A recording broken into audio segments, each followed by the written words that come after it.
there's two big days in Canada.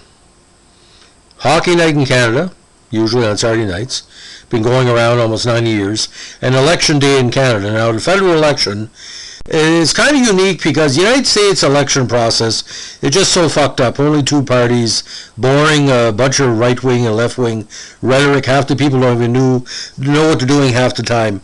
But in Canada, the excitement of the Commonwealth system, you don't vote for the Prime Minister, you vote for the local seat or local riding, and the party that has the most seats becomes Prime Minister. Now, we have two forms in Canada, minority government, where you don't have enough seats to pass laws without losing the government, or like a money bill, and a majority, and usually the terms used to be 5 years, now they're set at 4. But in every circumstance with a federal election, it's impacted by provincial elections and is impacted long and short term. I'll give an example.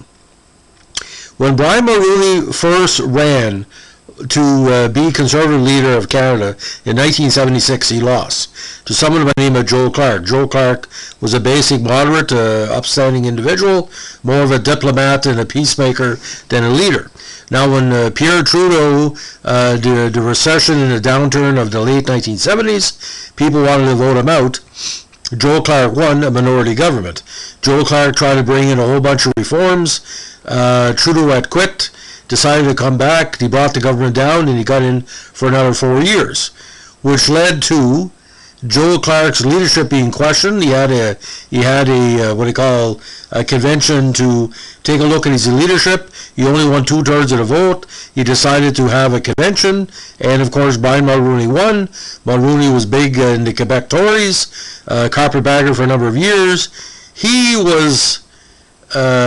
kind of forced Trudeau out. John Turner, who basically was kicked out of Canada before, wasn't strong enough to beat Mulroney. Mulroney was a better orator. Mulroney won. Then, with Oka and Meech Lake and everything else, after the second term, Mulroney started to weaken.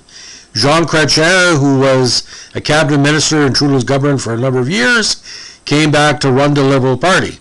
The Conservatives were destroyed in a 93 vote, ended up with only less than a handful of seats.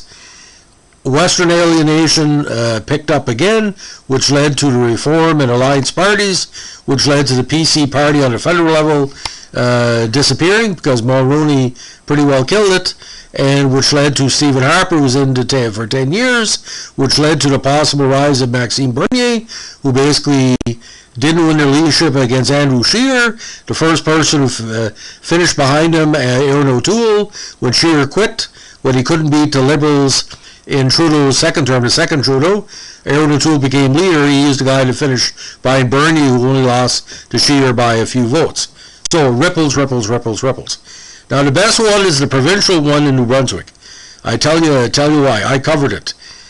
Richard Hatfield, who basically had a penchant for drugs and young boys, allegedly, supposedly, did not resign before the 1987 election.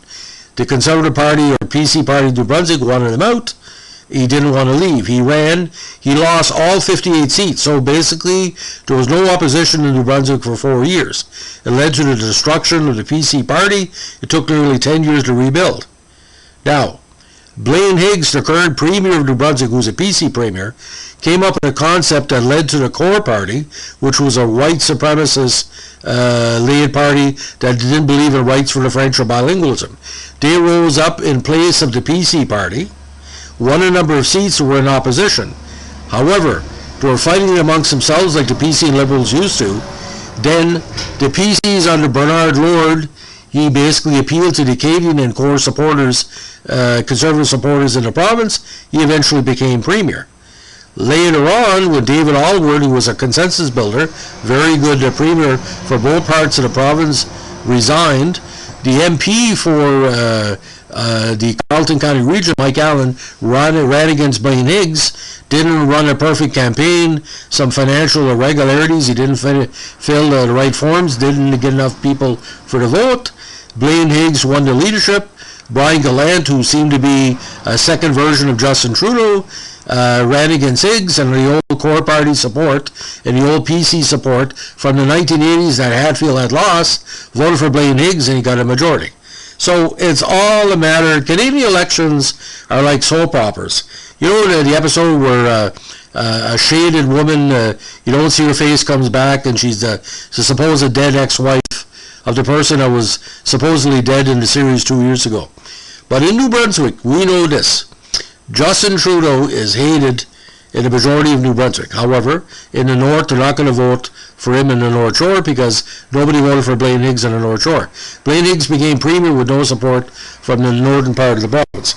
So, can Aaron O'Toole be a red Tory enough, just like Joe Clark, to win the government? Well, we're going to see tonight. Aaron O'Toole, the majority of seats he can win is 140. The majority of seats that Justin Trudeau can win is about 180. Now, if it's 150 seats for Trudeau, it's going to be propped up by the NDP, and we're going to have a minority government like the previous one for a couple of years. But all I can tell you, ladies and gentlemen, when U.S. elections occur, you know, Donald Trump losing and all that, it was a vote. Like I said, there was no cheating going on. Joe Biden's not the greatest president in the world, but he could have ran a tractor against Donald Trump and put a Democratic sticker on the side of it, and probably would have won. Now, Trump lost, but the thing is, in Canada, you're made leader permanently until you resign of these political parties. Ed Broadbent was around for decades, and Tommy Douglas and everything else. But get this, ladies and gentlemen. Jack Layton was the leader of the NDP. He almost won the government against Stephen Harper, but he died. If he wouldn't have died, there would be no Justin Trudeau, there would be no Aaron O'Toole, there would be no Maxime Bernier come back, there would be no Anne-Marie Paul, there would be no Jagmeet Singh. So everything is ripples in Canadian politics. What you think you might know what happened will never happen. Look at John Crosby, ladies and gentlemen, big Newfoundland Liberal carpetbagger, went over to Conservatives, right? He could have been Prime Minister of Canada but Brian Mulroney was there. Brian Mulroney, our relationships with the States were the best ever when Mulroney was in, because him and Ronald Reagan were in the same back pocket. But he destroyed the federal PC party. Now, you ever wonder why the PC parties in Canada on a provincial level win election? Because the PC party of Canada was not like the provincial party. Sometimes a regional association or party can work. Look at the People's Alliance, not just Core Light in New Brunswick. They've won seats in the last two elections. They're a white supremacist, anti-French party, no matter what anybody says. But get this, the People's Party of Canada has no connection with the People's Alliance of New Brunswick, even though they have the same kind of look on stuff. But Maxime Bernier's big mistake. He's saying, oh, the anti-vax vote and all that. If he was a really smart guy, he was not. I did a previous podcast, how he became girlfriend with a Hells Angels affiliate. Okay? That's how smart he was. Maxime Bernier could have been Prime Minister of Canada, but the problem is he wasn't smart enough. Brian Mulroney had so much financial irregularities alleged thrown at him from 1970s. When he ran in 76, a lot of people thought he was going to win, but the problem is nobody knew who he was. He waited another few years. People were dissatisfied. It only takes 1/3 of the people to be dissatisfied in Canada to put a government out. Because on a federal level, if you win 40%, you win the most seats. If you win 35, you get minority. If you win 30, you get opposition. It's a very strange format. In the States, you know, it's the most votes. Don't work that way. Like I said, Commonwealth system.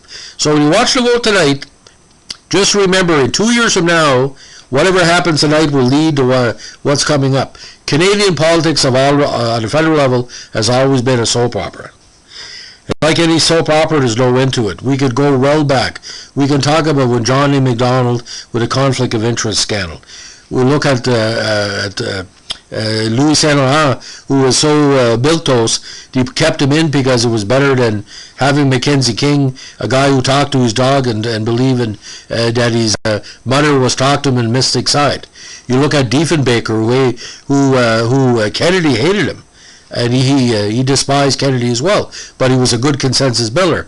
Lester B. Pearson almost brought the country down over a flag. He wanted Canada to have its own flag, and literally that's why he quit early, which led to the rise of Trudeau and so on and so on and so on.